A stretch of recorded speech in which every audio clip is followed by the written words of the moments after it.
on to Mystics Outlook. We got Carter Dudley Jr. and I'm Wilson Tarpe Jr. And look, we were talking about what the Mystics had ahead of them this week. They had Minnesota to start off the week, and not to knock Minnesota, but Minnesota was, as far as the standings go, going into this week, Minnesota was the lowest seeded team going into this week, and Minnesota got the dub the other night. So going into this one, obviously respect Dallas, who's been very good this season.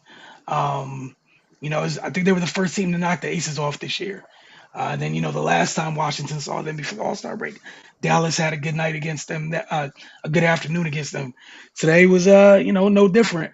Terry McCowan starts strong. Satu Sabali makes franchise history. The Wings beat the Mystics 90-62.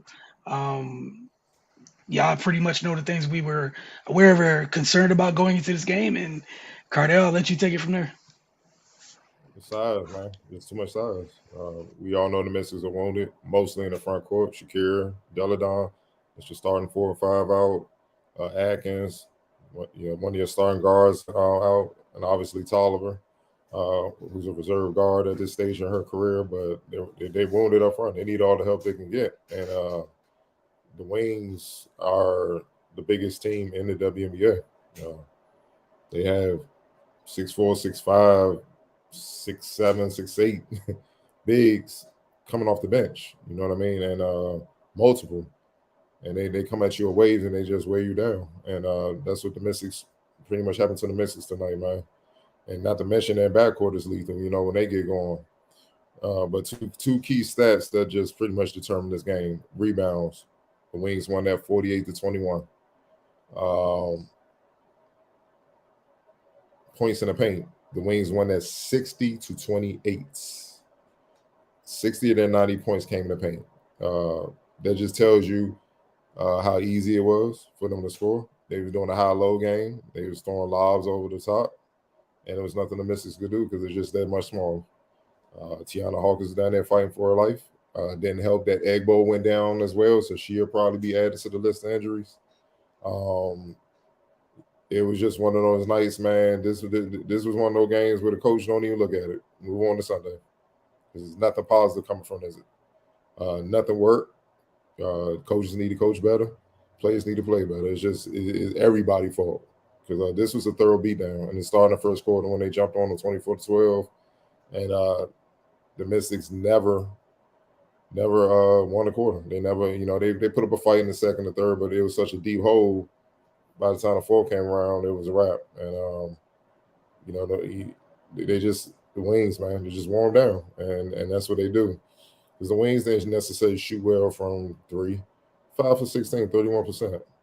But they made their free throws, scored at will from the paint, and they made sure the Mystics didn't find any rhythm whatsoever. And then on top of that, the Wings, the only negative that they had 20 turnovers. They had 20 turnovers and still almost won by 30.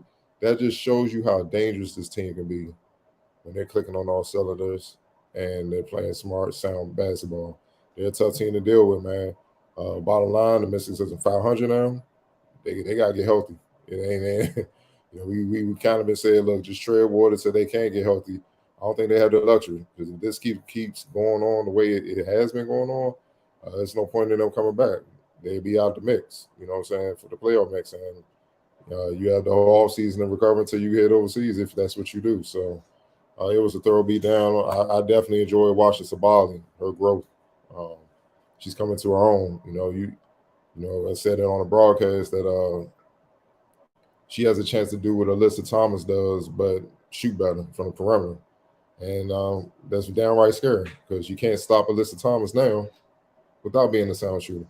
So if you get somebody like that can do all that playmaking, be a big body, defend on multiple positions, rebound, score at will, and shoot the ball, look, good luck with that. It's gonna be hell to deal with. McCowan, she was just dominant. If there was one player in this game that summarized how this game went, it was her. Just her size and skill. Knew she had on the block. Obviously, I said Sabali, her triple-double, 14, 11, and 10. I love when Natasha Howard did get mixed, and that's what throws you off, man. You come in there, all right, I'm a bang, and just try to stop Sabali in transition. Then Natasha Howard down there on the block, going to work, showing an excellent display of post moves, feet work, skill, and it's just like it keeps throwing you off guard, man, because it's three different types of bigs that you got to deal with, and then they come in with Kai and Brown and all that, and Secrets, who's a shooter and stuff like that. They're a matchup nightmare, and the Mystics they just couldn't match up with them. They couldn't match up with their size, and then we both said that Cloud and Sykes would have to score like they did the other night to even have a chance in this game. They were way off. They combined for 8 of 28 from the field, 0 for 9 from deep. You're not gonna win like that when your starting backcourt shoots that inefficient, man. So dominant win. What more can I say for the Wings? No, it's not too much to add there. And the concerns we had going into this game because of Washington missing pretty much their front court, the the two players that that front court that leans on both ends respectively, yeah, it's huge. Like again, there's a reason this team is bothered the Aces. There's a reason this team, like you said, what is that? 6'4" at the three, 6'4", 6'5" at the four, and 6'7" at the five. And Washington did have a couple stretches where they got within 7 at times, and you saw the Wings just calmly respond. And some of it is your 6'4" three is the one making the passes against the zone defense. She's looking over the top of. They're just seeing each other. They're just seeing each other. Satu at the top of the circle, just distributing.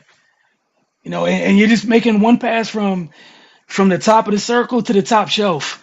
That's Courier cutting, Natasha Howard cutting. Wherever you you're just putting the ball up high, and you're right back in the same mix. Yeah, like you said, a dominant win for them. For Washington, yeah, you just throw this away. You got to concentrate. You got to try not to go 0-3 this week. You got to like you got to get on the board this week. And I understand, like you mentioned, we all know what they're dealing with in terms of what they're missing. You just get into a dangerous time right now. And it looks like, they lost to Minnesota a couple days ago. It's 36.4 seconds left in Minnesota's game. They did not have Collier tonight. But Kayla McBride and the Rooks, they look like they're on the verge of knocking off the Liberty. And obviously the Liberty, not to say anybody can afford losses, but the Liberty are in a different situation than Washington's in. So if that is the hold, Washington came into this week. They played the team behind them in the standings, and they went to play the two teams ahead of them in the standings. So had they been able to take advantage of this week, it was going to do a lot for them. The same could be said if the opposite happens this week. There's a chance that they'll be looking up at those three teams. Hey, man, former Turk, Diamond Miller. If Ali has been the best rookie, she probably right behind. Yeah, it looks like the folks at the top of this draft didn't miss at all. That's it for Washington. Again, you get a day in between. You get 24 hours to kind of recalibrate, and you get to deal with a wonderfully tough Atlanta Dream team, who you faced several times already this year. And again, right, they're down to 500. I think what were they, 4 or 5 games over 500? Something like When that. they lost, they had a little bit of a cushion before those 3 injuries that happened. They almost had back to back to back at that. But player of the game tonight. Sabali, easy. All right, hey, no argument there. X Factor. McCallum. She the one that jump started the whole thing. They couldn't do nothing with her. I think she had 13 of her 18 in the first quarter, something like that. Yeah, it was something like that. She was 7-9 in the first quarter. I think it was like, what was it, 14-4 in the first? Something like that. Yeah.